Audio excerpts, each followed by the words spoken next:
यार कर विशाल भाऊ लय नाराज दिसतोय का?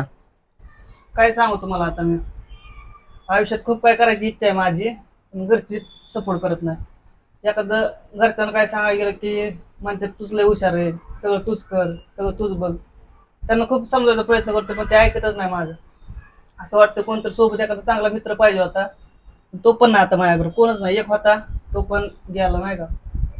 मग असं जीवनात असं झालं की जगू का मरू हे पण कळलं नाही मला. एवढं म्हणजे बेकार वाटतंय की असं कोणतरी पाहिजे होतं आपल्या आयुष्यात, कोणतरी समजून घेणार, आपण ज्याला आपलं दुःख सांगावं. पण असं कोण नाही आयुष्यात, म्हणून खूप वाईट वाटतं दादा. बाकी नाही काय. हो की विशाल, माणूस जन्माला एकटा येतो आणि मरताना सुद्धा एकटाच मरतो. आपण एवढी जिद्द ठेवायची, आपण कुठल्या तरी शिखरावर पोहोचलो पाहिजे.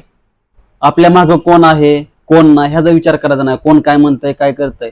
आपल्या जिद्दीवरती आपण काम करायचं आणि पुढे जायचं. माणसं नावं ठेवायला असतात.